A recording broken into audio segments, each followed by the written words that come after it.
Assalamualaikum warahmatullahi wabarakatuh. Halo Sobat Setiap Fakta Kehidupan. Tidak lupa kami sampaikan salam sehat, salam sejahtera, semoga tercurah segala bentuk kebaikan dan juga kita semua dalam lindungannya. Seperti biasa, kita akan berbagi kisah dari yang unik, menarik, sampai bikin nangis. Mari kita simak kisahnya.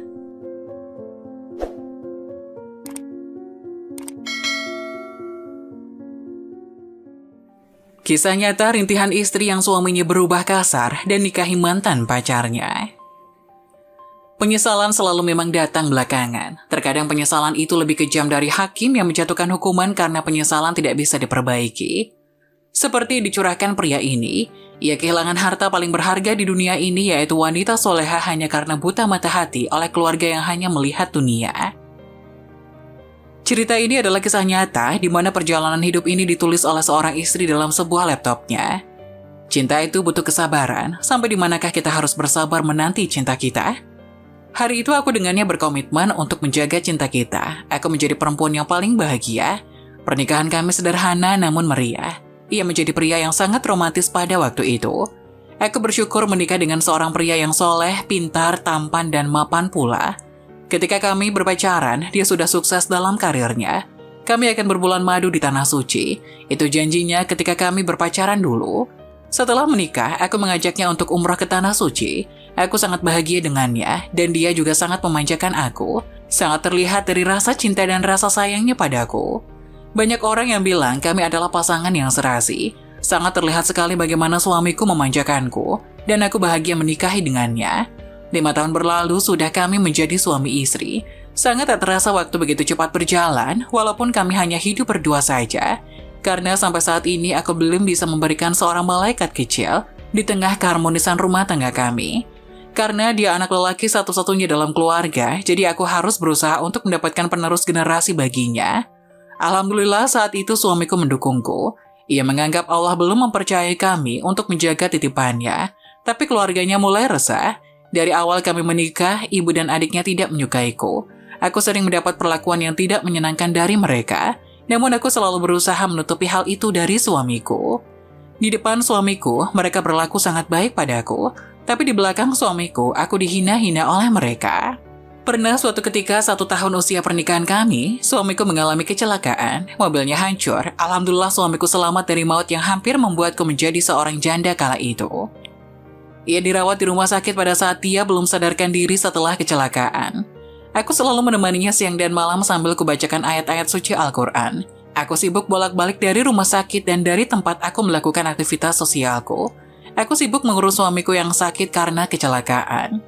Namun saat ketika aku kembali ke rumah sakit setelah dari rumah kami, aku melihat di dalam kamarnya ada ibu, adik-adiknya, dan teman-teman suamiku. Dan di saat itu juga aku melihat ada seorang wanita yang sangat akrab mengobrol dengan ibu mertuaku. Mereka tertawa menghibur suamiku. Alhamdulillah suamiku ternyata sudah sadar. Aku menangis ketika melihat suamiku sudah sadar, tapi aku tak boleh sedih di hadapannya. Kubuka pintu yang tertutup rapat itu sambil mengatakan Assalamualaikum dan mereka menjawab salamku. Aku berdiam sejenak di depan pintu dan mereka semua melihatku. Suamiku menatapku penuh manja, mungkin ia kangen padaku karena sudah 5 hari matanya selalu tertutup. Tangannya melambai, mengisyaratkan aku untuk memegang tangannya erat. Setelah aku menghampirinya, aku cium tangannya sambil berkata, Assalamualaikum. Ia pun menjawab salamku dengan suara yang lirih namun penuh dengan cinta. Aku pun senyum melihat wajahnya. Lalu ibunya berbicara denganku. Fis, kenalkan, ini Desi teman Fikri. Aku teringat cerita dari suamiku bahwa teman baiknya pernah mencintainya. Perempuan itu bernama Desi dan dia sangat akrab dengan keluarga suamiku. Hingga akhirnya aku bertemu dengan orangnya juga. Aku pun langsung berjabat tangan dengannya. Tak banyak aku bicara di dalam ruangan tersebut. Aku tak mengerti apa yang mereka bicarakan. Aku sibuk membersihkan dan mengobati luka-luka di kepala suamiku. Baru sebentar aku membersihkan mukanya, tiba-tiba adik iparku yang bernama Dian mengajakku keluar. Ia minta ditemani ke kantin. Suamiku pun mengizinkannya. Kemudian aku menemaninya. Tapi ketika di luar, adik iparku berkata, lebih baik kau pulang saja. Ada kami yang menjaga abang di sini. Kau istirahat. Anehnya aku tak diperbolehkan berpamitan dengan suamiku dengan alasan abang harus banyak istirahat dan karena psikologisnya masih labil. Aku berdebat dengannya mempertanyakan mengapa aku tidak diizinkan berpamitan dengan suamiku. Tapi tiba-tiba ibu mertuaku datang menghampiriku dan ia juga mengatakan hal yang sama. Nantinya dia akan memberi alasan pada suamiku mengapa aku pulang tak berpamitan. Toh suamiku selalu menurut apa kata ibunya. Baik ibunya salah ataupun tidak, suamiku tetap saja membenarkan. Akhirnya aku pun pergi meninggalkan rumah sakit itu dengan linangan air mata. Sejak saat itu aku tidak pernah diizinkan menjenguk suamiku sampai ia kembali dari rumah sakit. Dan aku hanya bisa menangis dalam kesendirianku. Menangis mengapa mereka sangat membenciku. Tiba-tiba saja di suatu malam, setelah makan malam usai, suamiku memanggilku. "Ya, ada apa ya?" Sahutku dengan memanggil nama kesayangannya, "Ayah. Lusa kita siap-siap ke Sabang ya." "Ada apa? Mengapa?" Sahutku penuh dengan keheranan. Astagfirullah, suamiku yang dulu lembut tiba-tiba saja menjadi kasar. Dia membentakku sehingga tak ada lagi kelanjutan diskusi di antara kami. Dia mengatakan, "Kau ikut saja, jangan banyak tanya."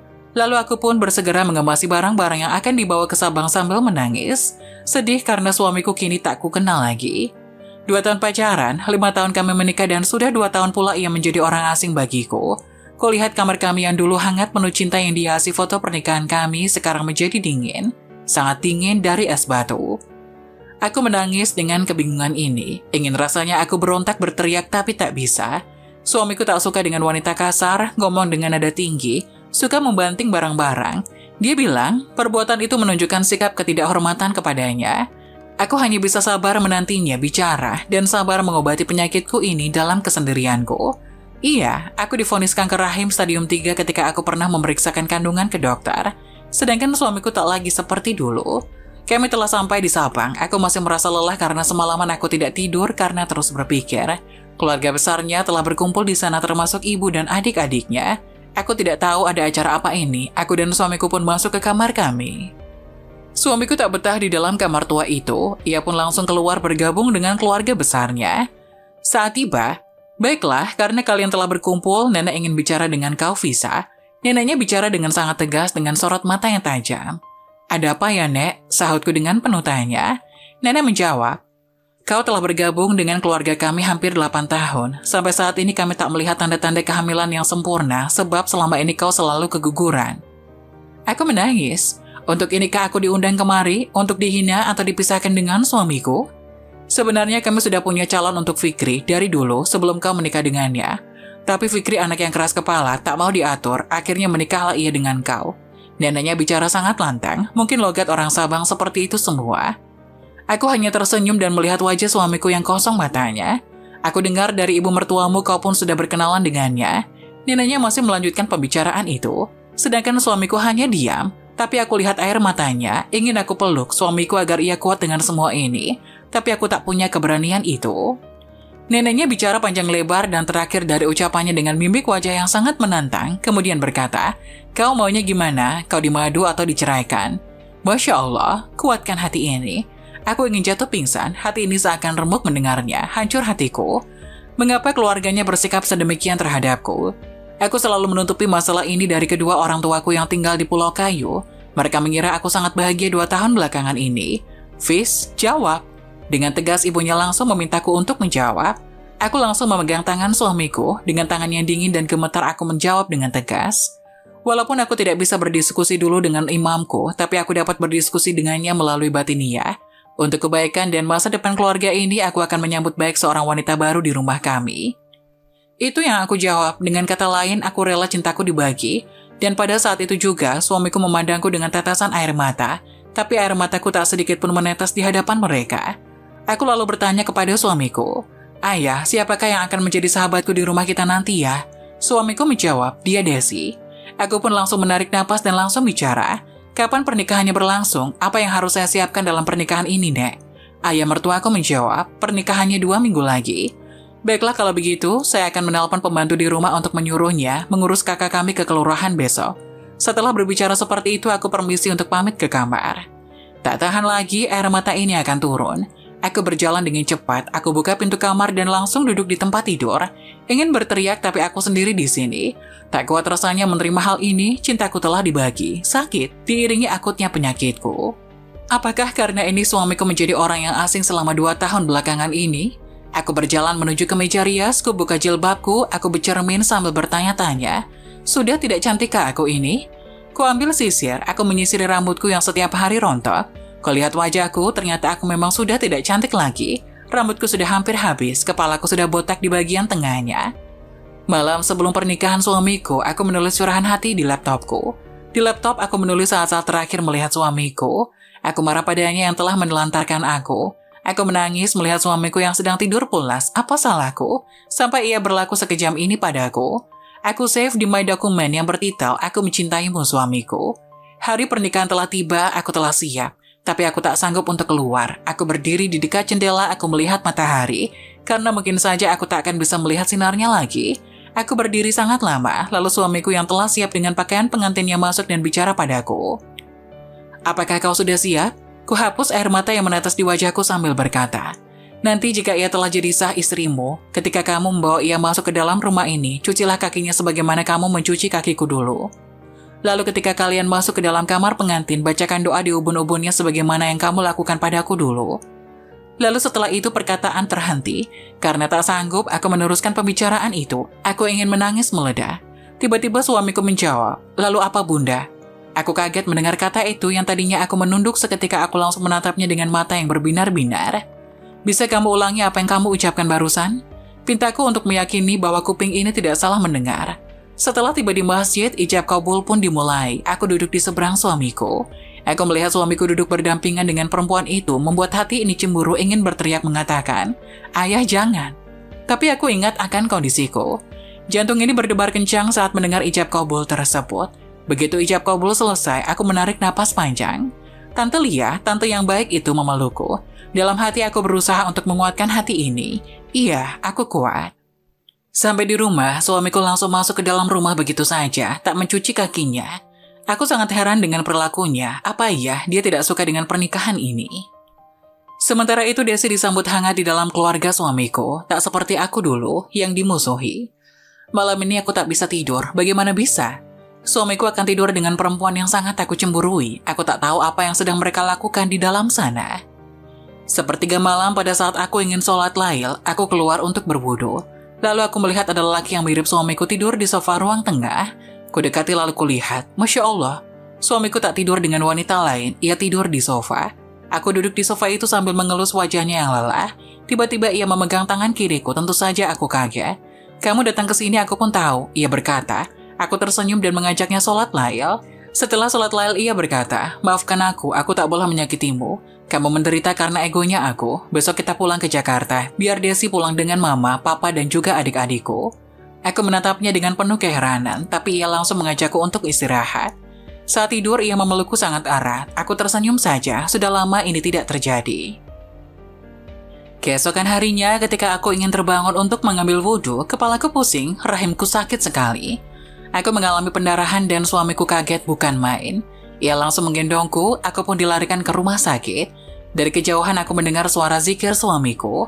Aku merasakan tanganku basah ketika aku buka mata ini. Kulihat wajah suamiku penuh dengan rasa kekhawatiran. Ia menggenggam tanganku dengan erat dan mengatakan, "Bunda, ayah minta maaf." Berkali-kali ia mengucapkan hal itu.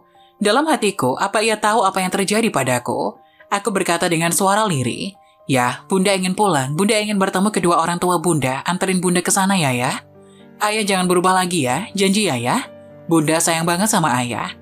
Tiba-tiba saja kakiku sangat sakit. Sakitnya semakin ke atas. Kakiku sudah tak bisa bergerak lagi. Aku tak kuat lagi memegang tangan suamiku. Kulihat wajahnya yang tampan berlinang air mata.